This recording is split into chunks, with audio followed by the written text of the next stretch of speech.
Hello dear student, welcome to smart chemistry. আমি তোমাদের Tanmoy sir. আজকে চলে এসেছি রসায়ন বিজ্ঞানের প্রাথমিক ধারণা এই যে চ্যাপ্টারটা, অর্থাৎ ক্লাস 11-এর সেমিস্টার 1-এর যে প্রথম চ্যাপ্টার বা প্রথম অধ্যায়, সেই অধ্যায়ের রায় ও মার্টিনের যে প্রশ্ন বিচিত্রা 2026-এর, সেই প্রশ্ন বিচিত্রাতে যে টপিকগুলো বা কোশ্চেন বা প্রবলেমগুলো আছে, সেই প্রবলেমগুলোর আজকে আমি থার্ড ক্লাস অর্থাৎ টপিক 2 এর পার্ট 1 নিয়ে চলে এসেছি। দেখো, প্রিভিয়াস ভিডিওগুলোতে তোমরা দেখবে এই চ্যাপ্টারের টপিক 1 এর পার্ট 1 আর পার্ট 2 আছে, সেখানে টপিক 1 এর ম্যাক্সিমাম কোশ্চেন গুলো আলোচনা করা আছে। আজকে আমি যেটা করতে যাচ্ছি সেটা হচ্ছে টপিক 2। তাহলে চলো, এই টপিক 2 এর প্রবলেম গুলো সলভ করতে গেলে আমাদের কিছু ফর্মুলা বা সমীকরণ বা কিছু সংজ্ঞা আমাদেরকে মনে রাখতে হবে। প্রথম আমরা সংজ্ঞা যেটা দেখছি,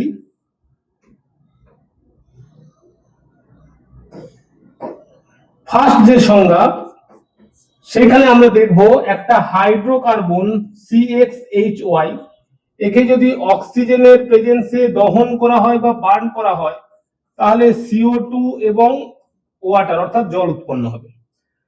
কিন্তু এদের স্টয়চিওমেট্রি কি হবে সেইটা বার করতে গেলে আমাদের কিছু ফর্মুলা বা এখানে কিছু রুলস আমাদের লাগবে। কিরকম? যে যদি হাইড্রোকার্বনে কার্বনের সংখ্যা X হয় এবং হাইড্রোজেনের সংখ্যা Y হয়, তাহলে অক্সিজেনের যে মোল সংখ্যা বা মোল মানে মোল নাম্বার অফ মোল কি হবে না X প্লাস Y/4। ওকে, কার্বন ডাই অক্সাইডের মোল সংখ্যা হবে X, এখানে যে X থাকবে এটা X, আর ওয়াটারের মোল সংখ্যা হবে Y/2। ঠিক আছে, তাহলে আমরা যদি একটা উদাহরণ হিসেবে দেখি, C2H4 কে যদি বার্ন করি, তাহলে আমরা অক্সিজেন পাবো, কার্বন ডাই অক্সাইড পাবো, জল পাবো। কত কত করে পাবো? দেখো, দুটো কার্বন ডাই অক্সাইডে দুটো কার্বন আছে, তাহলে দুটো কার্বন ডাই অক্সাইড বা 2 মোল কার্বন ডাই অক্সাইড পাবো। 1 মোল হাইড্রোকার্বনকে বার্ন করলে 2 মোল কার্বন ডাই অক্সাইড পাবো। অক্সিজেন কতটা প্রয়োজন? X অর্থাৎ 2 প্লাস 4/4, দ্যাট মিন্স 1, তার মানে 3 মোল অক্সিজেন প্রয়োজন। জল কতটা দরকার? জল কতটা উৎপন্ন হবে না 4 অর্থাৎ Y/2 মানে 4/2 করলে 2 অণু জল উৎপন্ন হবে। তাহলে বিক্রিয়াটা কি হবে? C2H4 প্লাস 3O2 থেকে 2CO2 প্লাস 2H2। ঠিক আছে, এই সমীকরণটা খুব ইম্পর্টেন্ট। এইরকম হাইড্রোকার্বনের বার্নিং এর বা দহনের প্রবলেম গুলো করতে হবে। চলো, আর কি দরকার? এই চ্যাপ্টারটা সলভ করতে গেলে সব থেকে যেটা বেশি প্রয়োজন সেটা হচ্ছে তুল্যাঙ্ক ভার। তুল্যাঙ্ক ভার কাকে বলে? তুল্যাঙ্ক ভর বা তুল্যাঙ্ক ভার কাকে বলে? না, কোন মৌলের ধরো M একটা মৌল, এর যত গ্রাম মানে যত গ্রাম ওজন হাইড্রোজেনের 1 গ্রাম বা অক্সিজেনের 8 গ্রাম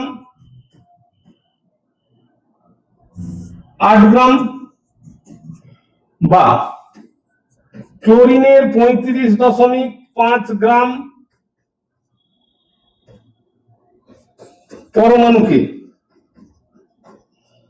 পরমাণুর সঙ্গে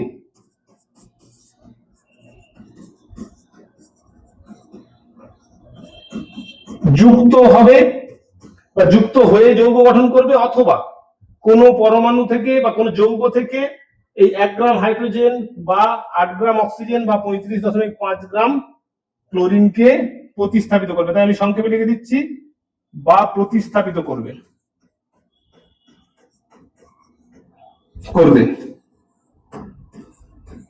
সেই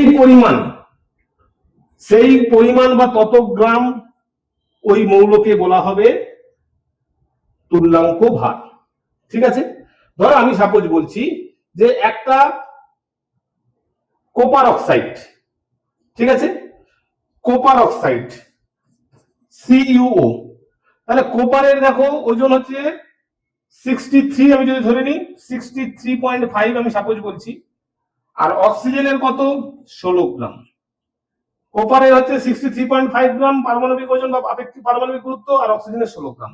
তাহলে 63.5 গ্রাম কপার 16 গ্রামের সঙ্গে অক্সিজেনের সঙ্গে যুক্ত হয়, তাহলে 8 গ্রামের সঙ্গে কত যুক্ত হবে?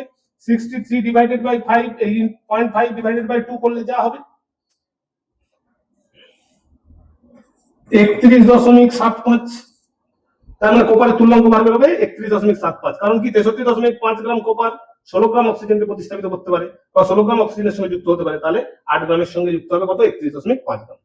তাহলে দেখো এইটা ভালো করে দেখবে, তাহলে কি যত গ্রাম পরমাণু, যত গ্রাম মৌল 8 গ্রাম অক্সিজেন, 1 গ্রাম হাইড্রোজেন, অথবা এটা অক্সিজেনকে আমি লিখছি 35.5 গ্রাম ক্লোরিনকে যুক্ত হতে পারবে, যুক্ত বা প্রতিস্থাপিত করতে পারবে, তাকেই বলা হবে কি তোমার তুল্যাঙ্ক ভার। ঠিক আছে, চলো আমি এখানে বেশি করবো না।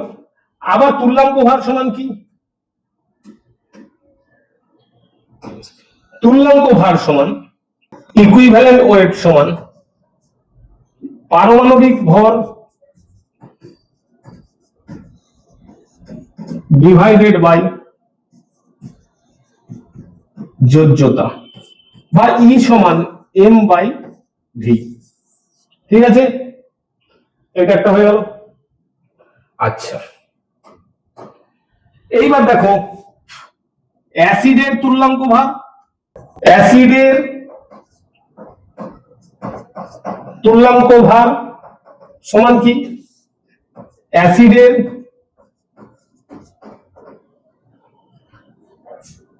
আণবিক ওজন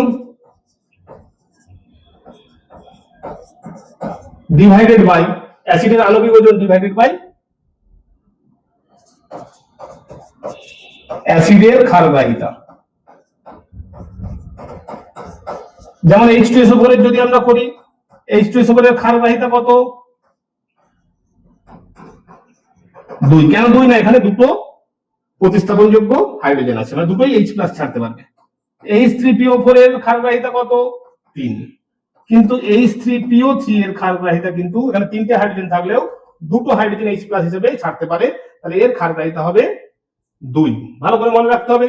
আচ্ছা, অ্যাসিডের হয়ে গেল। একইভাবে ক্ষারের তুল্যাঙ্ক ভার সমান কি? ক্ষারের আণবিক ওজন বাই ক্ষারের অম্লগ্রাহিতা বা অ্যাসিড গ্রাহিতা, অর্থাৎ ক্ষারে যতগুলো OH- বা OH- আয়ন থাকবে, আয়ন দান করতে পারবে, সেটাকে বলবো অ্যাসিডের এই ক্ষারের অম্লগ্রাহিতা।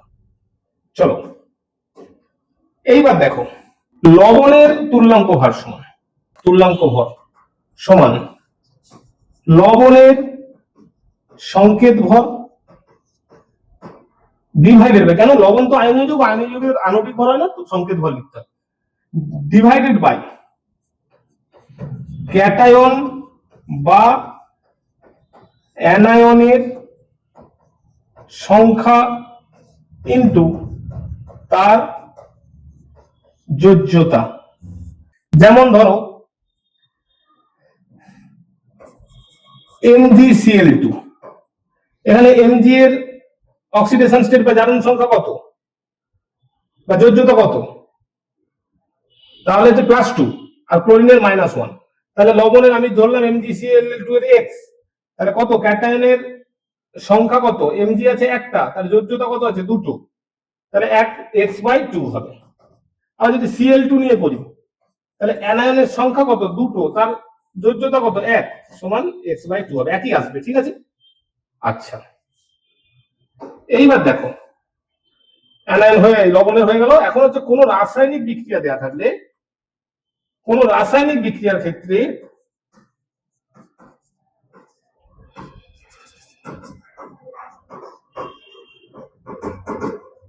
তুল্যাঙ্ক ভার সমান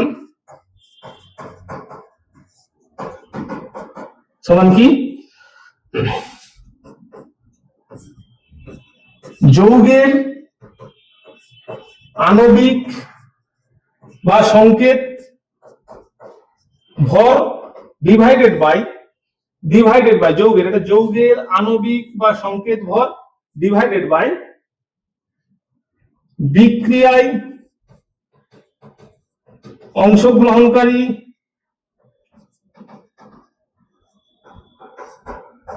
ইলেকট্রনের সংখ্যা, ঠিক আছে, ইলেকট্রনের সংখ্যা। আমি সাপোজ বলছি এ প্লাস বি থেকে এ বি তৈরি হয়েছে, যেখানে বি এখানে 0 অক্সিডেশন স্টেটে ছিল, এখানে হয়তো বি বলছি 3+ স্টেটে গেছে। তাহলে কতগুলো ইলেকট্রন জড়িত আছে? না 3টে। -3টে ইলেকট্রন যদি জড়িত থাকে তাহলে দেখো, মানে 3টে ইলেকট্রন বেরিয়ে গেছে, তাহলে 3টে ইলেকট্রন জড়িত আছে। তাহলে বি এর যদি তুল্যাঙ্ক ভার নির্ণয় করি, তাহলে বি এর সংকেত ভর বা আণবিক ভর ডিভাইডেড বাই 3 হবে। আমি এখান থেকে এটা করছি, এই সমীকরণ থেকে ডিভাইডেড বাই 3 হবে, এই অঙ্কগুলো আসবে। কারণ কটা ইলেকট্রন জড়িত এই পরিবর্তনের জন্য? 3টে ইলেকট্রন। চলো এবার আমরা দেখি, সরাসরি কোশ্চেনে চলে যাচ্ছি। কোশ্চেন নাম্বার 1, একটি ধাতব অক্সাইডে 40% অক্সিজেন আছে, ধাতুটির তুল্যাঙ্ক কত হবে? অক্সিজেন কত বলেছে? 40%। আচ্ছা, খুব ভালো কথা। যদি ধাতব অক্সাইডটা আমি ধরে নিচ্ছি MO, সাপোজ, কত এম আছে কত ও আছে আমি জানি না। এখন যদি অক্সাইড যদি 40% হয়, তাহলে এটা কত হবে? ধাতুটা কত হবে? 60%।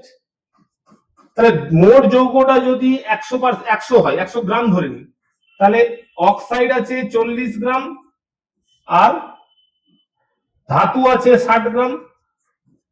এবার বলো তুল্যাঙ্ক বার করতে বলেছে। তুল্যাঙ্ক কাকে বলি? যে কোন মৌল যত গ্রাম অক্সিজেনের সঙ্গে যুক্ত হয় বা যত গ্রাম অক্সিজেন পরমাণুকে অন্য কোনো যৌগ থেকে প্রতিস্থাপিত করতে পারে, সেই সংখ্যাকে, অক্সিজেনকে কত গ্রাম, যত গ্রাম। আচ্ছা, তুল্যাঙ্ক কাকে বলে? কোন মৌলের যত গ্রাম অণু বা পরমাণু 8 গ্রাম অক্সিজেনকে প্রতিস্থাপিত করতে পারে কোনো যৌগ থেকে, অথবা 8 গ্রাম অক্সিজেনের সঙ্গে যুক্ত হয়ে যৌগ গঠন করতে পারে। তাহলে এটা যদি 60 গ্রাম হয়, তাহলে দেখো তো ঐকিক নিয়মে যদি করি, 60 গ্রাম ধাতু যুক্ত হয় 40 গ্রামের সঙ্গে, 40 গ্রাম অক্সিজেনের সঙ্গে।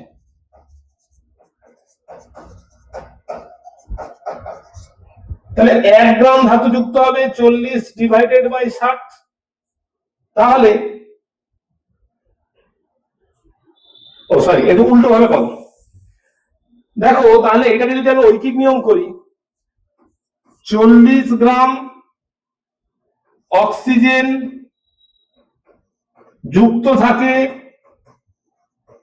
60 গ্রাম এম এর সঙ্গে, 60 গ্রাম ধাতুর সঙ্গে। তাহলে 1 গ্রাম অক্সিজেন 60/40, তাহলে 8 গ্রাম অক্সিজেন যুক্ত থাকবে 60/40 গুণিত 8, 8 5 40, 5 12 60, অর্থাৎ 8 গ্রাম অক্সিজেন যুক্ত থাকবে কতর সঙ্গে? 12 গ্রাম ধাতুর সঙ্গে। তাহলে আমরা তুল্যাঙ্ক ভার কাকে বলি? যে পরিমাণ ধাতু 8 গ্রাম অক্সিজেনের সঙ্গে যুক্ত হবে তাকে তুল্যাঙ্ক ভার বলে। তাহলে এখানে কত গ্রামের সঙ্গে যুক্ত আছে? 12 গ্রামের সঙ্গে 8 গ্রাম অক্সিজেন যুক্ত আছে 12 গ্রামের সঙ্গে, তাহলে তুল্যাঙ্ক ভার হয়ে যাবে 12 ধাতুটির। Option A is the correct answer. দেখো ভালো করে দেখে নেবে, শুধু ঐকিক নিয়ম। Option A is the correct answer. দেখো এই কোশ্চেনের একটা অনুরূপ কোশ্চেন, একটি ধাতব অক্সাইডে ধাতুর তুল্যাঙ্ক 32 হলে অক্সাইডটিতে অক্সিজেনের শতকরা পরিমাণ। খুব ইম্পর্টেন্ট কোশ্চেন। একটি ধাতব অক্সাইডে ধাতুর তুল্যাঙ্ক 32 বলে দিয়েছি। আচ্ছা, ধাতুর তুল্যাঙ্ক একটু দেখে নাও, আমি তারপর করে দিচ্ছি। পজ করে তোমরা প্র্যাকটিস করবে, যদি না পারো আমি তখন করে দিচ্ছি, তারপরে আমার এই সলিউশনটা দেখবে। ধাতুর তুল্যাঙ্ক বলেছে 32। আচ্ছা, তুল্যাঙ্ক মানে কি? এই 32 গ্রাম ধাতুই 8 গ্রাম অক্সিজেনের সঙ্গে যুক্ত হয়েছে, কারণ তুল্যাঙ্কের সংজ্ঞাতে কি বলেছে? যত গ্রাম পরিমাণ কোনো মৌল 8 গ্রামের অক্সিজেনের সঙ্গে যুক্ত হয় তাকেই বলে তুল্যাঙ্ক ভার। তুল্যাঙ্ক ভার যদি এর 32 বলে দেয়, তাহলে এই 32 গ্রাম, অতএব 32 গ্রাম ধাতু 8 গ্রাম অক্সিজেনের সঙ্গে যুক্ত। অতএব অক্সাইডের মোট পরিমাণ, অক্সাইডের মোট পরিমাণ কত হয়েছে? 32, মানে ধাতব অক্সাইডের মোট পরিমাণ আর কি, ঠিক আছে? 32 + 8 = 40 গ্রাম। অক্সাইডটিতে অক্সিজেনের শতকরা পরিমাণ, তাহলে বলো তো 40 গ্রাম ধাতব অক্সাইডে, আবার ঐকিক নিয়ম, 40 গ্রাম ধাতব অক্সাইডে অক্সিজেন আছে 8 গ্রাম, তাহলে 1 গ্রামে কত আছে 8/40, তাহলে 100 গ্রামে কত আছে 8/40 ইন্টু 100, দ্যাট মিনস 5 5 20 100, তাহলে 20%। দেখো option A is the correct answer. কিচ্ছু নয়, খালি প্রথম স্টেপটাই দরকার যে এম এর যদি তুল্যাঙ্ক ভার, ধাতুর যদি তুল্যাঙ্ক ভর বা তুল্যাঙ্ক ভার 32 হয়, তার মানে 32 গ্রাম ধাতু 8 গ্রাম অক্সিজেনের সঙ্গে যুক্ত আছে, তার মানে তাদের মোট অক্সাইডের পরিমাণ হচ্ছে 40 গ্রাম। এবার পার্সেন্টেজ অফ অক্সাইড বার করতে হবে, 40 গ্রামে যদি অক্সিজেন থাকে 8 গ্রাম, তাহলে 100 গ্রামে থাকবে 20 গ্রাম, ব্যাস। ঠিক আছে, চলো কোশ্চেন নাম্বার 2টা দেখে নেব। 2টা কি বলেছে, এ যৌগের মধ্যে 8.7% হাইড্রোজেন, 74% কার্বন এবং 17.3% নাইট্রোজেন আছে। যৌগটির আণবিক সংকেত হলো। আচ্ছা, আণবিক সংকেত বার করতে গেলে কার্বন সংখ্যা কত আছে সেটা বার করতে হবে। কার্বন সংখ্যা কত, হাইড্রোজেন সংখ্যা কত, আর নাইট্রোজেন সংখ্যা কত আছে এটা আমাদেরকে বার করতে হবে।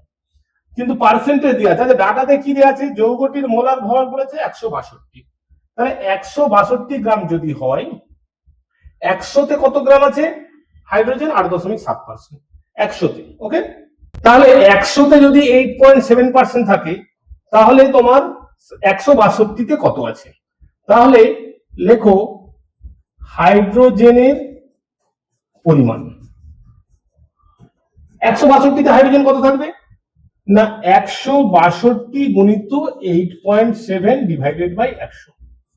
ঠিক আছে, তাহলে এটা আসছে 14.07। তাহলে হাইড্রোজেনের পরিমাণ যদি হয়, হাইড্রোজেনের সংখ্যা কত হবে, বা হাইড্রোজেন পরমাণুর সংখ্যা, হাইড্রোজেনের এটা যদি এটাকে তো নেয়ার ইকুয়ালস টু 14 ধরতে পারি, আর এদের একটা পরমাণুর ভর যদি 1 হয়, তাহলে 14টি হাইড্রোজেন আছে। হাইড্রোজেনের একটি পরমাণুর ভর কত 1, তাহলে 14/1। আচ্ছা, এবার হচ্ছে কার্বনের পরিমাণ। কার্বনের কত পরিমাণ 162 ইন্টু 74/100। এই সলিউশনটা করবে, তোমরা গুণটা পাশে করে নেবে। এইটা করলে আসছে 119.88, মানে 120 লিখতে পারি, সমান সমান মানে প্রায় নেয়ার ইকুয়ালস টু 120। তাহলে কার্বন পরমাণুর সংখ্যা কত, কার্বনের সংখ্যা সমান 120 ডিভাইডেড বাই কার্বনের 12 হওয়া মানে 10, কার্বনের পারমাণবিক ভর কত 12। আচ্ছা, নাইট্রোজেনের পরিমাণ বলেছে কত 162 গুণিত 17.3 ডিভাইডেড বাই 100, কত হয় তোমরা পাশে করবে। তাহলে এটা আসছে 28.01, এরকম টাইপের একটা আসছে। মানে এটাকে আমি বলতে পারি নেয়ার ইকুয়ালস টু 28। অতএব নাইট্রোজেনের সংখ্যা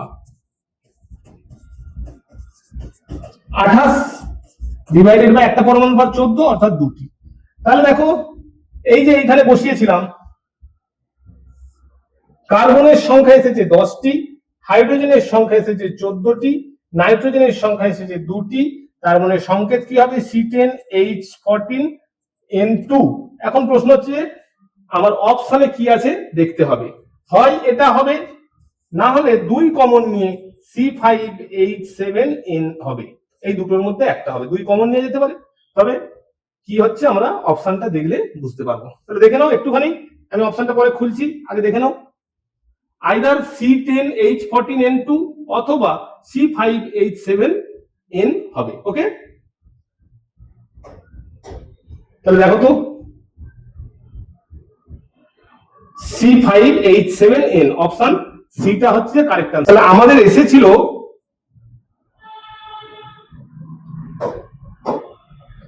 C10H14N2, তাহলে এখান থেকে সবার থেকে 2 কমন গেলে C5H7N, এইটাই হচ্ছে তার আণবিক সংকেত হওয়া উচিত, আণবিক সংকেত। তাহলে option C is the correct answer. ঠিক আছে, option C is the correct answer. চলো দেখে নি অ্যান্সার কি বলছে। অ্যান্সার হচ্ছে অপশন সি। কোশ্চেন নাম্বার 3 দেখো, স্তম্ভ 1 স্তম্ভ 2 এর মিলনকরণ ঘটিয়ে সঠিক বিকল্পটি নির্বাচন করো। ভালো কোশ্চেন।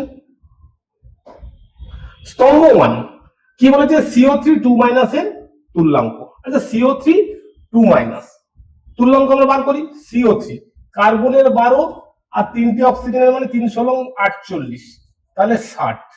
কি হলো এর সংকেত ভর।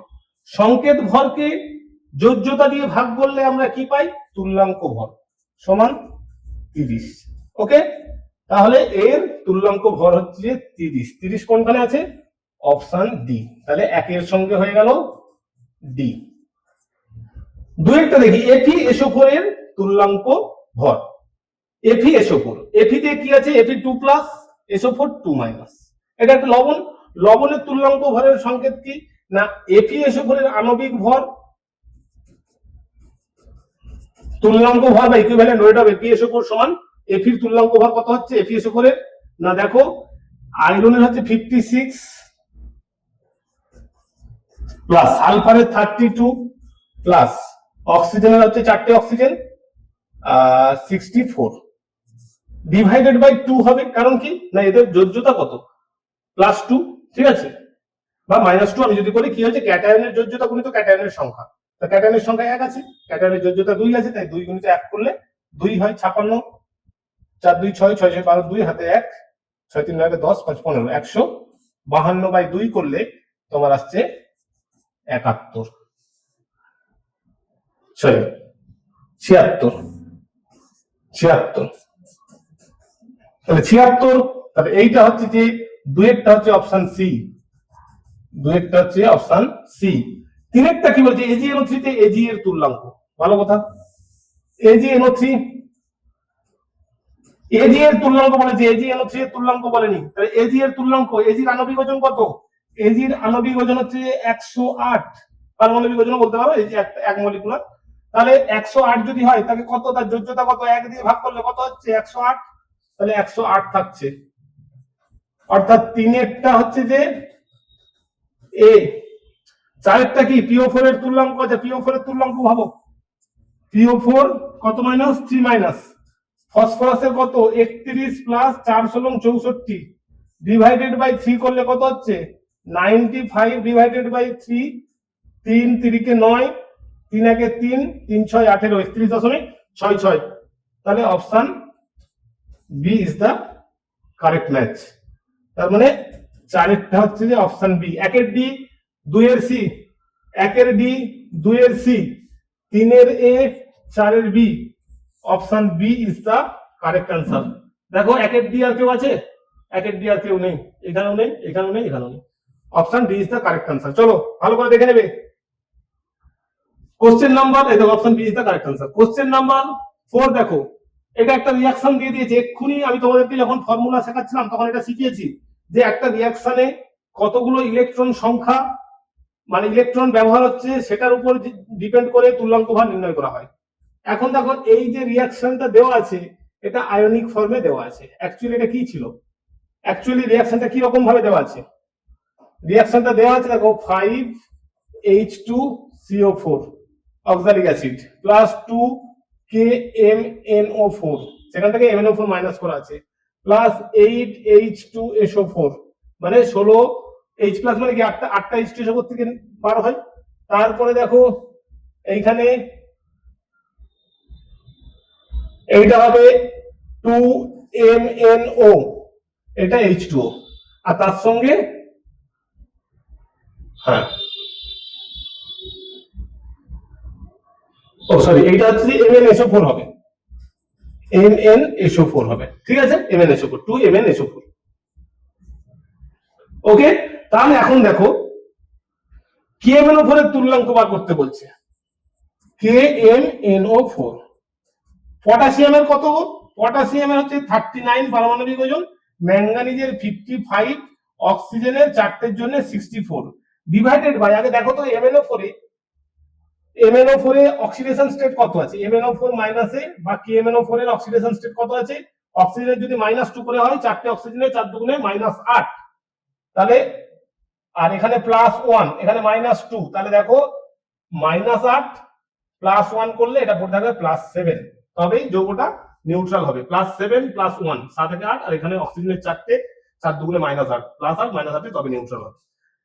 এখন এখানে দেখো mn কততে এসেছে 2 প্লাসে, তাহলে +7 থেকে +2 তে আসতে 5টা ইলেকট্রন একে গ্রহণ করতে হয়েছে, তাহলে এটা 5 ইলেকট্রনিক প্রসেস, তাই নিচে 5 দিয়ে ভাগ করব।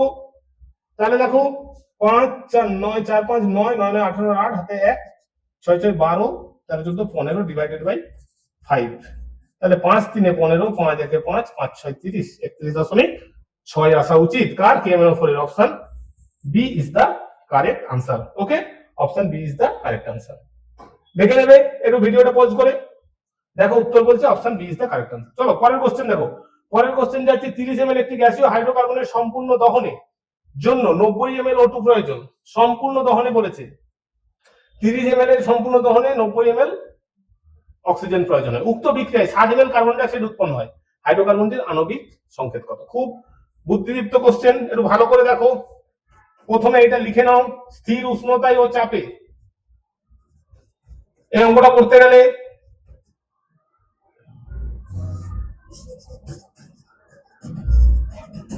ও চাপে, ঠিক আছে, মোল সংখ্যার অনুপাত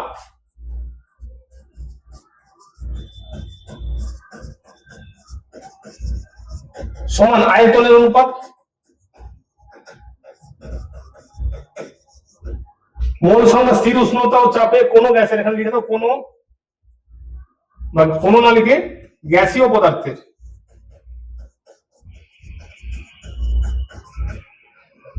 মোল সংখ্যার অনুপাত সমান আয়তনের অনুপাত। এখন প্রশ্ন হচ্ছে যে আমরা তো একটা গ্যাসীয় বিক্রিয়া মানে হাইড্রোকার্বনের দহনের যে বিক্রিয়াটা পড়েছি, সেই বিক্রিয়াতে কি পড়েছিলাম CxHOI plus x plus y/4 O2, এই যে স্টয়চিওমেট্রি, ঠিক আছে, এখানে xCO2 প্লাস y/2 H2O এটা উৎপন্ন হওয়ার কথা, মানে এইটা হচ্ছে রিয়াকশন। এই যে সংখ্যাগুলো কি স্টয়চিওমেট্রি বা মোল সংখ্যার অনুপাত, ঠিক আছে, কিন্তু এখানে বিক্রিয়াটাতে আমাকে হাইড্রোকার্বন দহন করেছে সব আমাদের আয়তনে দিয়ে দিয়েছে। তাহলে আয়তন কি আমরা জানি, একটা স্থির চাপ উষ্ণতায় বা এসটিপি তে 22.4 লিটার গ্যাসের আয়তনকে বলি 1 মোল, অর্থাৎ মোলের সঙ্গে সে যেই গ্যাসই হোক না কেন, অর্থাৎ মোলের সঙ্গে বা মোল সংখ্যার সঙ্গে আয়তনের একটা স্থির অনুপাত আছে। তাহলে এখন এদের আয়তনের অনুপাত দেখি। গ্যাসগুলির বা উৎপন্ন গ্যাসগুলির আয়তনের অনুপাত, গ্যাসগুলির আয়তনের অনুপাত। দেখো হাইড্রোকার্বন কত নিয়েছিলাম 30, অক্সিজেন কত 90, কার্বন ডাই অক্সাইড কত উৎপন্ন হচ্ছে 60, তার মানে এটাকে অনুপাত করলে 1:3:6 হচ্ছে না, সরি 1:3:2 হচ্ছে না। তাহলে 1:3:2 যদি হয়, তাহলে আমি বলতে পারি এই বিক্রিয়া থেকে এই বিক্রিয়াটাকে সাজিয়ে লিখতে পারি যে CxHOI প্লাস 3O2 থেকে 2CO2 প্লাস H2O, ঠিক আছে, H2ওটাকে আমি আর লিখছি না, এখানে y/2 H2 আমাদের এখন লাগবে না, কেন ওয়াইটা আমার এখানে কিছু বলে দেয়নি বলে যে কত জল উৎপন্ন হচ্ছে, আমি এখন এটাকে এ করেছি। এখন প্রশ্ন হচ্ছে যে হাইড্রোকার্বনটির আণবিক সংকেত। দেখো এই দুটো জায়গা থেকে আমরা কি দেখতে পাচ্ছি, এই যে 1 নম্বর সমীকরণ আর 2 নম্বর সমীকরণে যদি তুলনা করে পাই, x সমান দেখতে পাচ্ছি 2, তাহলে x সমান 2, তাহলে x প্লাস y/4 সমান কত, x প্লাস y/4 সমান 3। দেখো x প্লাস y/4 সমান 3, x সমান 2 হলে 2 প্লাস y/4 সমান 3 বা y/4 সমান 1, অতএব y সমান 4। তাহলে x সমান 2, y সমান 4, তাহলে C2H4 হচ্ছে যে হাইড্রোকার্বনের যে CxHOI, x এর মান আমি বসালাম 2, y এর মান বসালাম 4, তাহলে মোট হাইড্রোকার্বনটার আণবিক সংকেত কি হয়ে গেল C2H4। দেখো C2H2, CH4, C2H6, এই যে অপশন সি C2H4। খুব ইজি, খালি ট্রিকটা কি না, তাদের কোন গ্যাসের উৎপন্ন বা বিক্রিয়ক গ্যাসের একটা নির্দিষ্ট উষ্ণতায় অনুপাত তার মোল সংখ্যার অনুপাতের সর্বদাই সমান হবে। মোল সংখ্যা এই যে স্টয়চিওমেট্রিক মানে ইন জেনারেল ইকুয়েশন লিখে দিয়েছি, আর দেখো মোল সংখ্যার অনুপাত বার করতে আমি সেখানে বসিয়ে দিয়েছি, দুটো কম্পেয়ার করেছি, x আর y পেয়ে গেছি, বসিয়ে দিয়েছি, option C is the correct answer. ভিডিওটাকে স্লো মোডে করে বা পজ করে করে তোমরা দেখবে, option C is the correct answer. Question number 6 চলো। কোশ্চেন নাম্বার 6 বলেছে 60 গ্রাম একটি যৌগে 24 গ্রাম কার্বন, 4 গ্রাম হাইড্রোজেন এবং 32 গ্রাম অক্সিজেন আছে। ভালো কথা, 60 গ্রাম যৌগ, যৌগটা কত? 60 গ্রাম যৌগ, অক্সিজেন আছে, কার্বন আছে 24, হাইড্রোজেন আছে 4 ও 32 গ্রাম O2 আছে। যৌগটির স্থূল সংকেত কত হবে? আচ্ছা, 24 আর 32 করলে তোমার হচ্ছে যে 56। আচ্ছা, একদম সোজা, 24 গ্রাম কার্বন সমান 24/12, অর্থাৎ কার্বনের পারমাণবিক 12 সমান 2টি কার্বন। কার্বনের সংখ্যা কত? একটা হলো। হাইড্রোজেন পরমাণু কত আছে? 4 গ্রাম হাইড্রোজেন সমান 4 ডিভাইডেড বাই হাইড্রোজেনের পারমাণবিক ভর 1 সমান 4টি হাইড্রোজেন। অক্সিজেন কত বলেছে? 32 গ্রাম O2 অক্সিজেন হলে অক্সিজেনের সংখ্যা কত হবে? 32, অক্সিজেন পরমাণুর সংখ্যা 16, অর্থাৎ 2টি অক্সিজেন। তাহলে সংখ্যা বেরিয়ে গেল, কার্বন 2, হাইড্রোজেন 4, অক্সিজেন 2। তাহলে সংকেত C2H4O2। এবার কি সংকেত বলেছে? যৌগটির স্থূল সংকেত। স্থূল সংকেত কাকে বলে? অণুগুলোর যে ন্যূনতম অনুপাতে যুক্ত হয়। এটা কি ন্যূনতম না? এখন দেখো 2 দিয়ে কাটবে, C1H2O। যদি আমি 2 কমন নিই, C1 তো আর লিখবো না, তাহলে লিখবো এখান থেকে 2 কমন নিলে CH2O। এটাই হচ্ছে যে ন্যূনতম অনুপাত, বা এটাকে বলে স্থূল সংকেত CH2O। Option B is the correct. এটা বেরিয়েছিল আণবিক সংকেত, এটা বেরিয়েছে স্থূল সংকেত। ওকে, চলো দেখো, option B is the correct answer. Question number 7 এ যাই। নিচের প্রদত্ত তথ্যগুলি বিবেচনা করে ফসফেট মূলকের তুল্যাঙ্ক নির্ণয় প্রক্রিয়াটির সঠিক মান নির্ণয় করো, মানে সঠিক ক্রম নির্বাচন করো। মানে কিভাবে আমরা তুল্যাঙ্ক ভর নির্ণয় করি? একদম ইজি কোশ্চেন। আচ্ছা, তুল্যাঙ্ক ভর কিভাবে নির্ণয় করি আমরা? প্রথমে কি করি? প্রথমে কোন একটা এম মৌল, যদি একটা যৌগ বা অণু বা পরমাণু জায়গাটা নিয়ে নিই, তাহলে এই যৌগের প্রথম কি করি না, আমরা সূত্রটা মনে করি। সূত্র কি? তুল্যাঙ্ক ভর সমান আণবিক ভর বা আণবিক ওজন বাই যোজ্যতা। এই এম যদি একটা যৌগ হয়, তাহলে তুল্যাঙ্ক ভর ইকুইভ্যালেন্ট ওয়েট অফ এম সমান আণবিক বা সংকেত ভর বাই যোজ্যতা। যোজ্যতা। আচ্ছা, তারপরে কি করি? আণবিক ভরটা বার করি। আণবিক ভর বার করে যোজ্যতা দিয়ে ভাগ করি। তাহলে আমাকে দেখো স্টেপ গুলো কি বলেছে। প্রথমে বলছে ফসফেটের যোজ্যতা। না, প্রথমে কি যোজ্যতা লাগে? না। ফসফেট মূলকের তুল্যাঙ্ক ভার, প্রথমে কি তুল্যাঙ্ক ভার লিখছি? না, আগে কি করতে হবে? ফসফেট মূলকের তুল্যাঙ্ক সমান ফসফেট মূলকের সংকেত ভর বাই যোজ্যতা। আগে এটা ফর্মুলা লিখলাম, ফসফেট মূলকের সংকেত ভর বা আণবিক ভর বাই যোজ্যতা সংকেত। তাহলে এইটা হচ্ছে প্রথম হবে, এইটা হচ্ছে প্রথম 1। দ্বিতীয় কি হবে?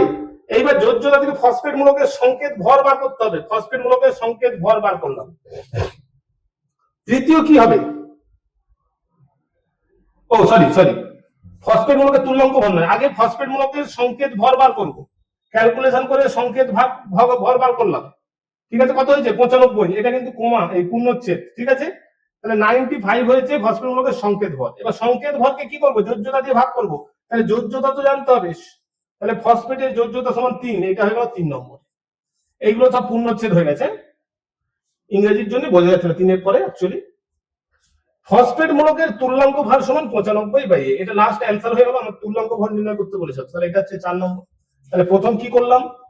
তুল্যাঙ্ক ভার নির্ণয় করার ভর বা তুল্যাঙ্ক ভার নির্ণয় করার সূত্র কি? তুল্যাঙ্ক ভর সমান আণবিক ভর বা সংকেত ভর ওই যৌগের ডিভাইডেড বাই যোজ্যতা।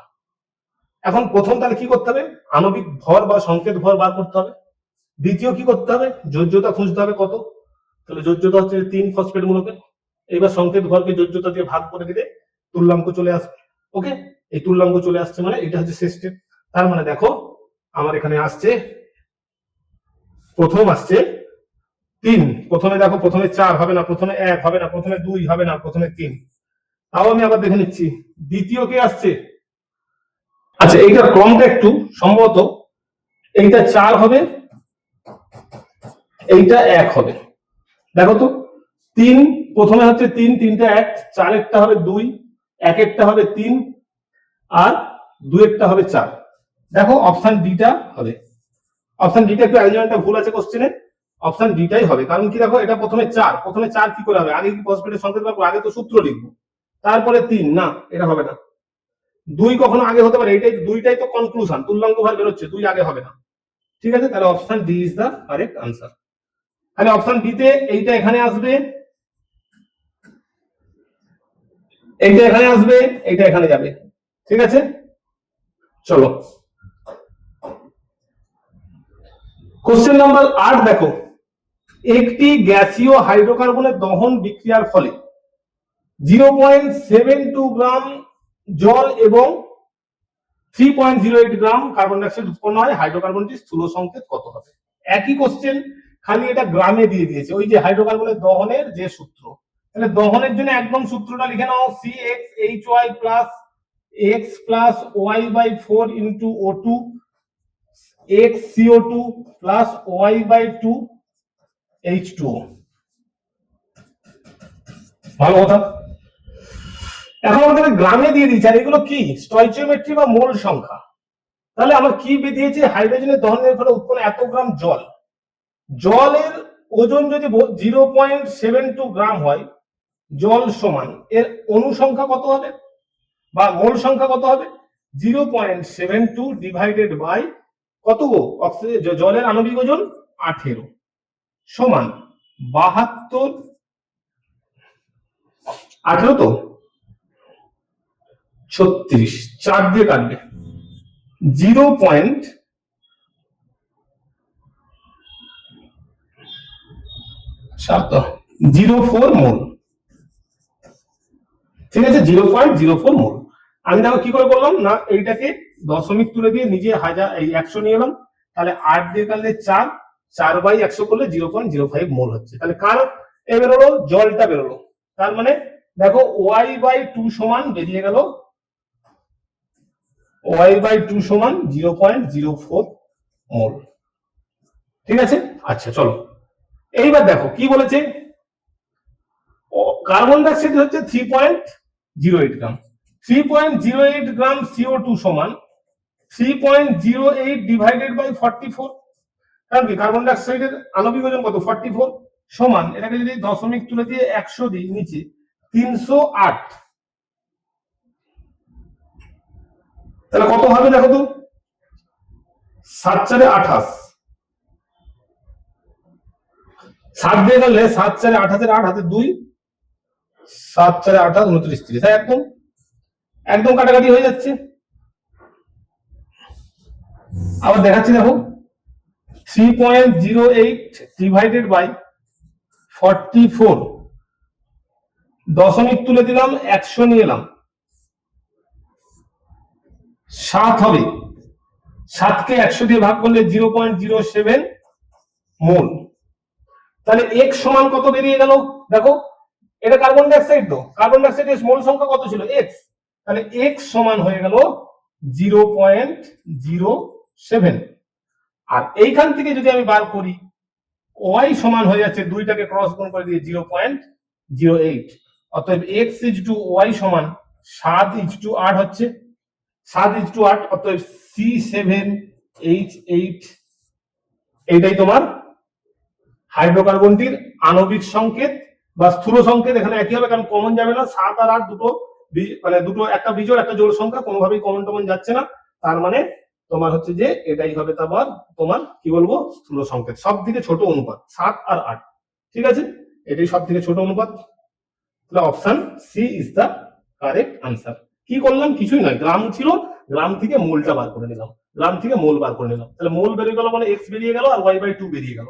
y/2 সমান 0.04 হলে y সমান 0.08 আর x সমান অলরেডি 0.07 বেরোচ্ছে। দুটোর অনুপাত করলে 7:8। Option C is the correct answer. Question number 10 এ চলো। বলছি H3PO4 KOH থেকে এটা তৈরি হয়েছে। একদম সোজা কোশ্চেন, কিছুই নয়। দেখো পদার্থ বিক্রিয়ায় ফসফরিক অ্যাসিডের তুল্যাঙ্ক কত হবে? ফসফরিক অ্যাসিডের এ কত? এইখানে দেখো তো ফসফরিক অ্যাসিডের জারণ অবস্থা কত আছে?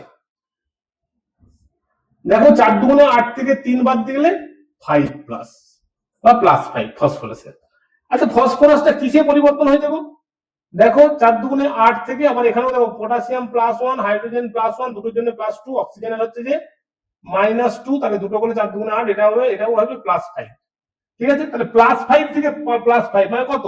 0 ইলেকট্রন, 0 ইলেকট্রন ট্রান্সফার হচ্ছে, মানে কোনো ইলেকট্রন ট্রান্সফার হচ্ছে না। তার মানে কি বলবো, যা ছিল তাই হবে। এর আণবিক ওজন যা হবে ফসফরিক অ্যাসিডের, তার তোমার কি বলে তুল্যাঙ্ক ওজনও তাই হবে। তাহলে ফসফরিক অ্যাসিড হচ্ছে যে H3PO4, ঠিক আছে, হাইড্রোজেনের জন্য 3টের জন্য 3, ফসফরাসের 31, 64, 4 একে 5, 5 3 8, 6 3 9, ঠিক আছে 98। ওকে, 98 হচ্ছে তার আণবিক ওজন। তাহলে 98 কে মানে যেটাই তার সংকেত ওজন বা আণবিক ওজন সেটাই তার তুল্যাঙ্ক ওজন হবে এখানে। ব্যাস, option A is the correct answer. Option A is the correct answer. Question number 10 চলো। 10 কি বলে দেখো। 10 বলছে কোন যৌগের স্থূল সংকেত CH2O। খুব ভালো কথা, স্থূল সংকেত কত? CH2O। যৌগটির বাষ্প ঘনত্ব অক্সিজেনের অপেক্ষা 2.813 গুণ। যৌগটির আণবিক সংকেত কত হবে? খুব ভালো কথা। আগে বলো ক্লুটা কি দিয়েছে? বাষ্প ঘনত্ব কি বলেছে? অক্সিজেনের বাষ্প ঘনত্বের 2.83 গুণ। আগে বলো অক্সিজেনের বাষ্প ঘনত্ব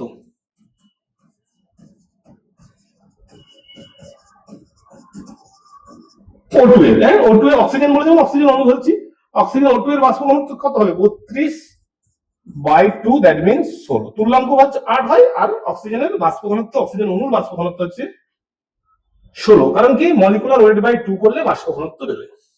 তাহলে ওই যৌগের বাষ্প ঘনত্ব কত হচ্ছে? তাহলে বলছি এই যে হাইড্রোকার্বনটি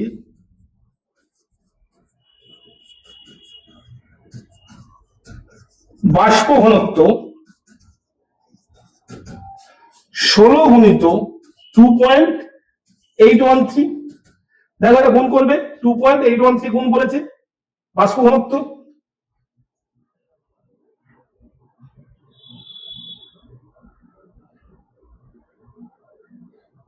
এটা তাহলে দেখো বাষ্প ঘনত্ব আসবে 45.00 কিছু একটা আসবে, 008।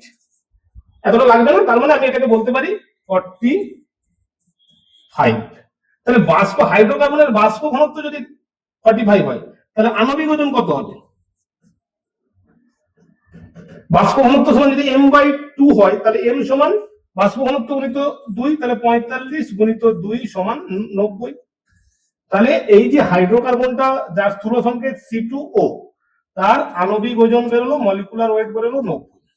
আচ্ছা CH2O এর স্থূল সংকেত ভর কত গো? স্থূল সংকেত ভর সমান কার্বনের 12, হাইড্রোজেনের 2, অক্সিজেনের 16, তার মানে 30। 30 যদি হয় এবং তার আণবিক ওজন যদি বা গ্রাম আণবিক ওজন যদি 90 গ্রাম হয়, তাহলে এরকম কটা ইউনিট CH2O আছে?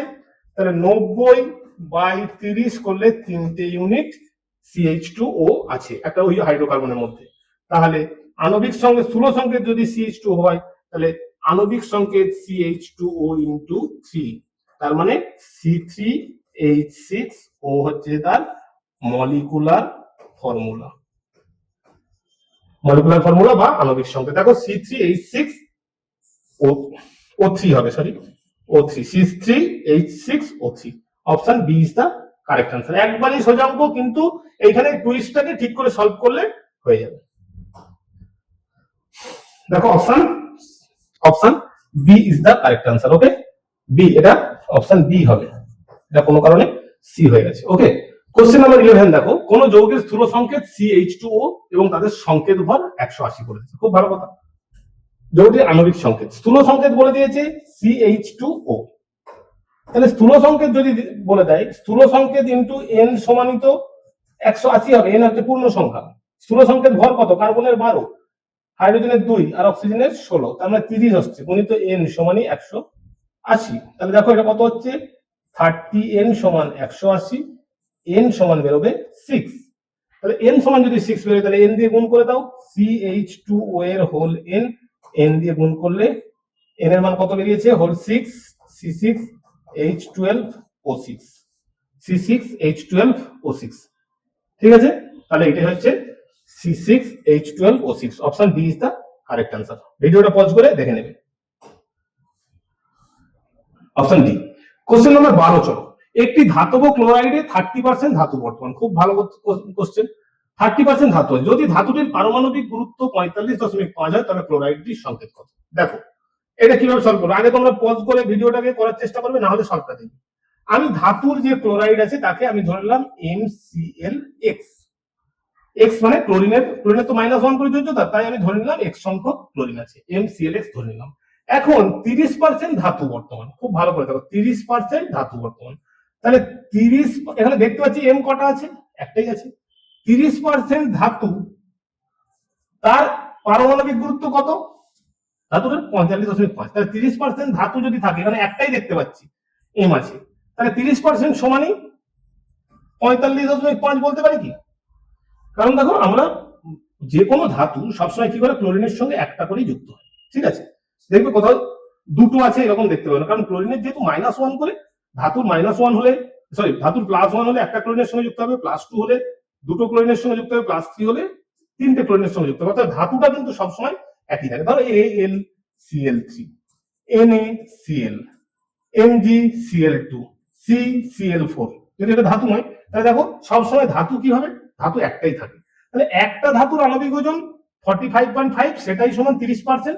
তাহলে বলেছে ধাতু যদি 30% হয় তাহলে ক্লোরাইড কত আছে? 70%। তাহলে 70% ক্লোরাইড সমান কত হবে বার করবো। তাহলে দেখো 30% সমান যদি 45.5 গ্রাম হয়, তাহলে 1% সমান 45.5/30, আর তোমার হচ্ছে যে 70% সমান হবে 45.5 ডিভাইডেড বাই 30 ইন্টু 70। তাহলে 70 শূন্য শূন্য কাটলো, 3 15 45, 0.3 3 3 6 18 এরকম। তাহলে তোমার 15.16 গুণিত 7 করলে কি হচ্ছে, তোমার আসছে 106.22 এরকম, মানে 106 ধরে, তাহলে 106। তাহলে দেখো যদি 106 গ্রাম ক্লোরিন থাকে, 106 গ্রাম ক্লোরিনকে 35.5 দিয়ে ভাগ করলে কত হবে? 35.5, 106 ডিভাইডেড বাই 35.5,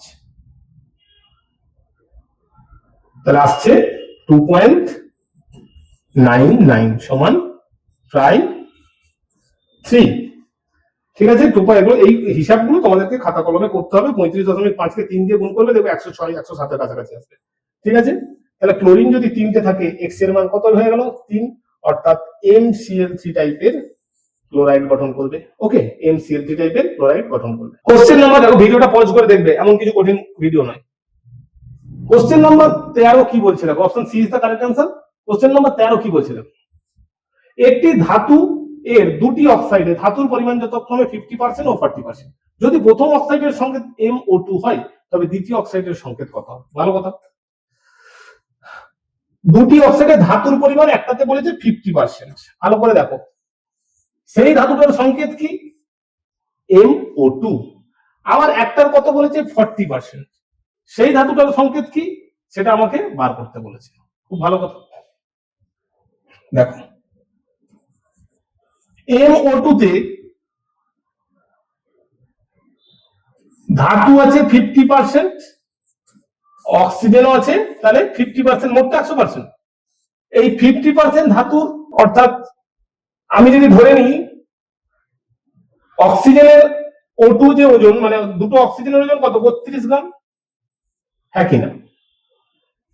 অক্সিজেনের পারমাণবিক ওজন যদি 16 করে হয়, দুটো অক্সিজেন আছে মানে 32 গ্রাম অক্সিজেন আছে, তাহলে 50% সমানই 32 গ্রাম। তাহলে ধাতু একটা আছে এবং তারও পরিমাণটা 50%, অর্থাৎ আমি বিপরীত ভাবে বলতে পারি, তাহলে ধাতুও কত আছে? 32 গ্রাম আছে। তার মানে 32 গ্রামটা হলো ধাতুর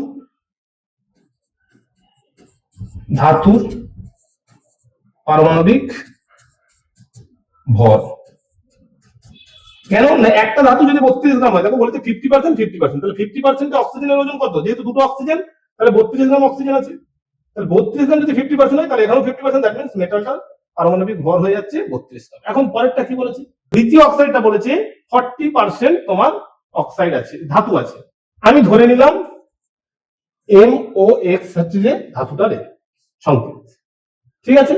এখন যদি 40% হয় তাহলে অক্সিজেন কত আছে 60% আর এটা 40%, খুব ভালো কথা। তাহলে দেখো এখন এর আণবিক ওজন, ধাতুর আণবিক ওজন 32 গ্রাম আমরা পেয়ে গেছি। এখন দেখো দ্বিতীয় অক্সাইডের ক্ষেত্রে আমরা ধাতুর আণবিক ওজন জানি কিন্তু অক্সিজেনের সংখ্যাটা জানি না। তাহলে অক্সিজেন কত পার্সেন্ট আছে 40%।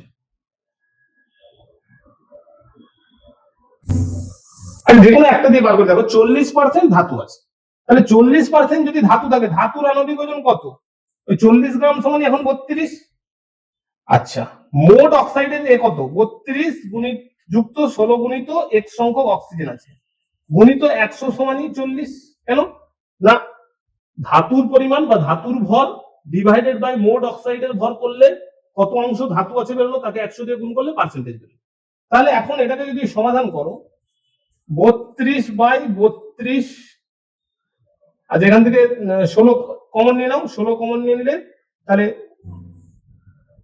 2/2 প্লাস x সমান, এটাকে নিয়ে নিচে নামিয়ে দিলে 40/100, 100টাকে এদিকে নিয়ে চলে আসছে সমান 0.4।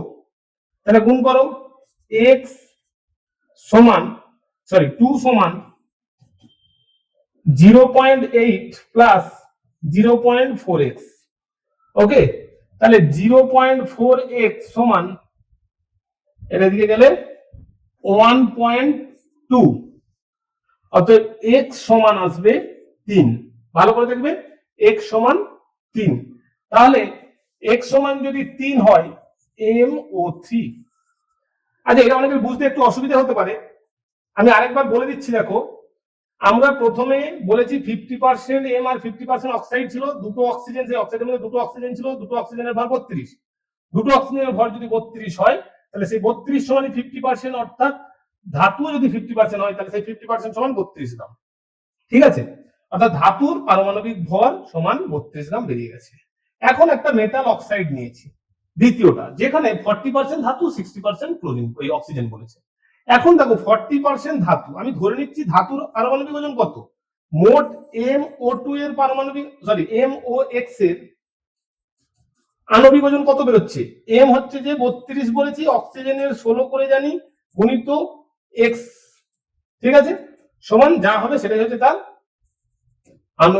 আণবিক ওজন, মলিকুলার ওয়েট। তাহলে ধাতু কত অংশ আছে না, ধাতু আছে 32 বাই মোট হচ্ছে 32 plus 16 into 100, 32 plus 16 into 32 plus 16 into x into 100 সমানই কত 40%। ঠিক আছে, এটা থেকে ক্যালকুলেশন করলে x সমান 3 পেয়ে যাবে, অর্থাৎ এক্সাম্পল হচ্ছে যে option B. Okay, option B is the correct answer. একটু পজ করে ভিডিওটা দেখবে, অপশন বি। চলো 14 কোশ্চেন দেখি। অক্সালিক অ্যাসিডের তুল্যাঙ্ক বার, কুইক করতে হবে। অক্সালিক অ্যাসিডের তুল্যাঙ্ক বার, অক্সালিক অ্যাসিডে প্রতিস্থাপিত হাইড্রোজেনের সংখ্যা 2, তাহলে H2O4 2H2O। তাহলে দেখো হাইড্রোজেনের 2, 12 দুগুণে 24, অক্সিজেনের 64 প্লাস দুটো 18, 18 দুগুণে 36, দুটো জলের জন্য, তাহলে 6 4 10 4 14 15 16 6 হাতে 1 4 6 4 10 2 12, 126 হচ্ছে। এবার এর হচ্ছে যে প্রতিস্থাপনযোগ্য অ্যাসিডের কটা হাইড্রোজেন আছে, দুটো, 126 কে 2 দিয়ে ভাগ করলে 6 1 61, সরি 61 বলছি, sorry 63, 63। Option C is the correct answer. Okay, তো option C is the correct answer. দেখো তো কি আসছে, অপশন সি। চলো কোশ্চেন নাম্বার 15। একটি ত্রিযোজী মৌলের তুল্যাঙ্ক 20 হলে মৌলটির অক্সাইডের আণবিক ভর কত। একটি ত্রিযোজী মৌলের তুল্যাঙ্ক 20 হয়েছে, তুল্যাঙ্ক ভর, মৌলটির অক্সাইডের আণবিক সংকেত আণবিক ভর কত হবে। ত্রিযোজী মৌল, আচ্ছা ত্রিযোজী মৌল মানে কি, এর একটা ত্রিযোজী মৌল, ঠিক আছে, তার তুল্যাঙ্ক ভার বলেছি 20, তাহলে তার আণবিক ওজন মলিকুলার ওয়েট কত হবে, মলিকুলার ওয়েট সমান ইকুইভ্যালেন্ট ওয়েট গুণিত যোজ্যতা হওয়া উচিত। তো তাহলে এটা 20 গুণিত 3, যোজ্যতা 3 হলে তাহলে 60 আণবিক ওজন। মোলটির অক্সাইডের আণবিক ভর কত হবে? এখন প্রশ্ন হচ্ছে যে যদি এর যোজ্যতা 3 হয়, ঠিক আছে, এর যোজ্যতা যদি 3 হয় তাহলে অক্সিজেন যুক্ত হয়ে অক্সাইড করবে, তো অক্সাইডের যোজ্যতা কত? 2-। কিন্তু এরা যখন যোজ্যতা করবে, মানে এরা যখন দুজনে মিলে এম আর ও যখন যৌগ গঠন করবে, তখন অবশ্যই এদের উভয়ের যোজ্যতা, মোট যোজ্যতা সমান হতে হবে। তার মানে একটা যদি m to the power 3 plus X আর ও টু দি পাওয়ার 2 মাইনাস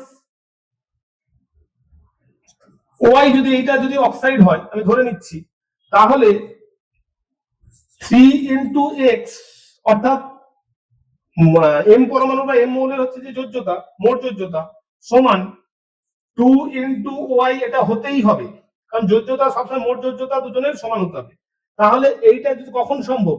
যখন এক্স ইকুয়াল টু 2 হবে, অর্থাৎ এখানে যদি এক্স ইকুয়াল টু 2 হয় তাহলে 3 দুগুণে 6 এবং ওয়াই ইকুয়াল টু 3 হতে হবে, অর্থাৎ এম 2 ও 3, এটাকে 3 প্লাস এটাকে 2 মাইনাস, এইটা যদি হয় তবেই অক্সাইডটা গঠন সম্ভব। তাহলে এখন দেখো ধাতুর আণবিক ওজন কত বলেছে, বা এম এর আণবিক ওজন কত বলেছে? 60, কিন্তু কটা এম আছে? 60 গুণিত 2। অক্সিজেন কটা আছে? 16 করে। কটা অক্সিজেন আছে? 3টে। তাহলে 120 প্লাস অক্সিজেনের 48, তাহলে 168 গ্রাম হচ্ছে যে তোমার তুল্যাঙ্ক ভর হবে। কিছুই নয়, খালি তুল্যাঙ্ক ভর, এখানে তুল্যাঙ্ক ভর দেওয়া আছে, যোজ্যতা দেওয়া আছে, তাহলে তুল্যাঙ্ক ভরের সঙ্গে যোজ্যতা গুণ করলে আণবিক ভর পাচ্ছি 60 গ্রাম হলো। এইবার এর যদি ত্রিযোজী যৌগ, যেমন Al2O3 কেন হয়? কারণ এর ত্রিযোজী যোজ্যতা 3, এর যোজ্যতা -2। তাহলে কি করতে হয়? এর যোজ্যতার সঙ্গে এর যোজ্যতা গুণ, আর এর যোজ্যতার সঙ্গে এর যোজ্যতা গুণ। তার মানে এম আর ও মিলে যদি করে, এটা ত্রিযোজী হয়, এটা দ্বিযোজী হয়, এর যোজ্যতা অক্সিজেনের সংখ্যা হিসেবে বসে, এর যোজ্যতা এম এর সংখ্যা হিসেবে বসে, তাহলে M2 বসবে, O3 বসবে, ব্যাস সেই জন্য সংকেত হয়ে গেছে। ব্যাস ওজন এবার সংকেতটা করে নিয়ে আণবিক ওজন বার করে নাও, 168 হবে। Option A is the correct answer. চলো কোশ্চেন নাম্বার 16 দেখি। বিবৃতি 1, মৌলের তুল্যাঙ্ক ভর সর্বদাই স্থির। বিবৃতি 2, একযোজী মৌলের ক্ষেত্রে পারমাণবিক ভর ও তুল্যাঙ্ক ভর একই হবে। আচ্ছা, মৌলের তুল্যাঙ্ক ভর সর্বদাই স্থির হয়, এই কথাটা ভুল। কারণ কি? তুল্যাঙ্ক ভর পরিবর্তনশীল, এইটা ভুল। তুল্যাঙ্ক ভর পরিবর্তনশীল, কারণ তুল্যাঙ্ক ভর কিসের উপর নির্ভর করবে? যোজ্যতার উপর। আণবিক ওজন বাই যোজ্যতা। যোজ্যতা অ্যাসিড মিডিয়ামে একরকম হয় বিক্রিয়া করলে, ক্ষার মিডিয়ামে একরকম হয়, এরকম হয়ে থাকে। তাহলে যোজ্যতা, যেহেতু যোজ্যতা পরিবর্তনশীল, তাই তুল্যাঙ্ক সর্বদাই সমান হবে না। কিন্তু একযোজী মৌলের ক্ষেত্রে যেহেতু একযোজী, তাহলে তুল্যাঙ্ক ভার সমান আণবিক ওজন বা আণবিক ভর বাই যোজ্যতা। এবার যোজ্যতা যদি 1 হয়, m/1, দ্যাট মিন্স E সমান m। ওকে, তার মানে এটা ঠিক আছে, কিন্তু বিবৃতি 1 মিথ্যা, 2 সত্য। Option A is the correct answer. চলো, option A is the correct answer. চলো 17টা। একই চাপ ও তাপমাত্রায় 10 ml গ্যাসীয় হাইড্রোকার্বনকে 25 ml অক্সিজেনের সঙ্গে মিশিয়ে বিস্ফোরণ ঘটানো হলো। শীতল করার পর একই চাপ ও তাপমাত্রায় ওই গ্যাসের আয়তন 15 ml এবং KOH এর মধ্যে চালনা করলে 10 ml আয়তন হ্রাস হয়। এই জায়গাটা ভালো করে নোট করতে। এই যে KOH এর মধ্যে চালনা করলে 10 ml আয়তন হ্রাস পায়, তার মানে কেন না KOH কার্বন ডাই অক্সাইড শোষণ করে।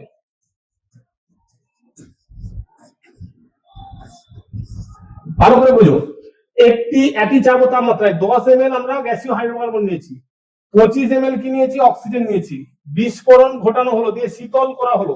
আচ্ছা, একটা হাইড্রোকার্বনের রিঅ্যাকশন লিখি, CxHOY plus X plus Y/4 O2 থেকে CO2 plus Y/2 H2O।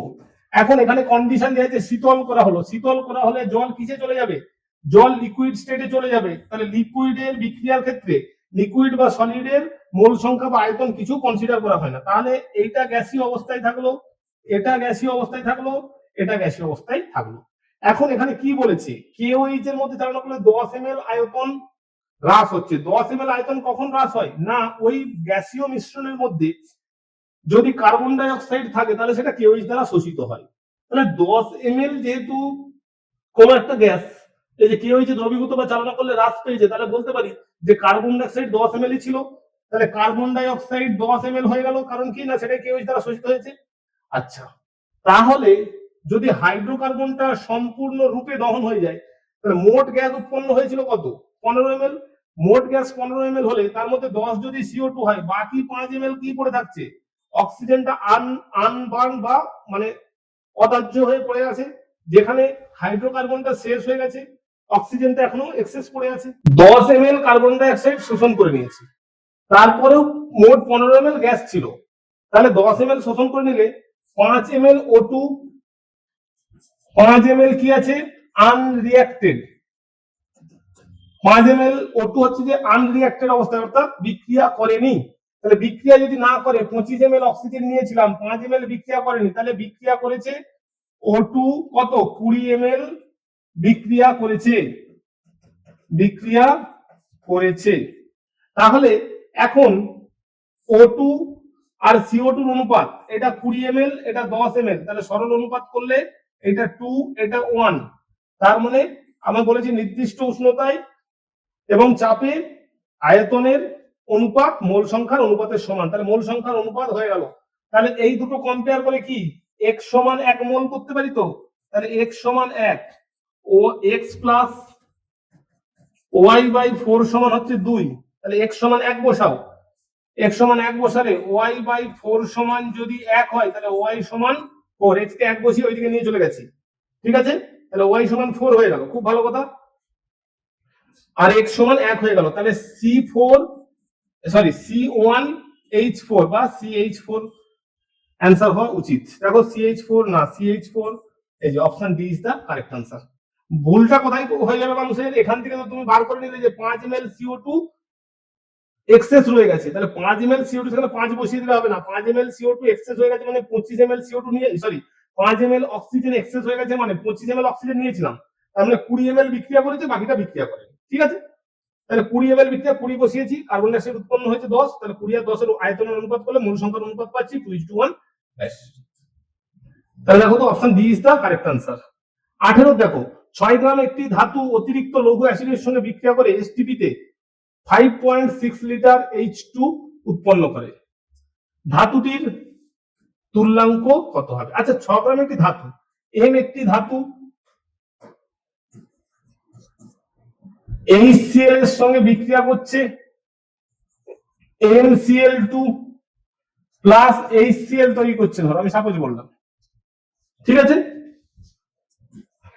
Plus H2 উৎপন্ন করছে, H2 বলছে 6 গ্রাম একটি ধাতু অতিরিক্ত লঘু অ্যাসিডের সঙ্গে বিক্রিয়া করে এসটিপি তে এত লিটার মানে 5.6 লিটার H2 উৎপন্ন করে, ধাতুটির তুল্যাঙ্ক কত হবে? খুব ভালো কথা।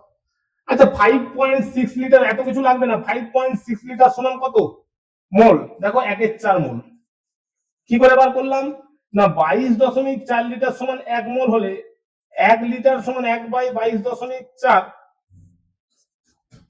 আর 5.6 সমান 1/22.4 ইন্টু 5.6, দেখো কাটাকাটি করলে 4 দিয়ে কাটাকাটি হবে, তাহলে 1/4 মোল। 1/4 মোল। এইবার বলো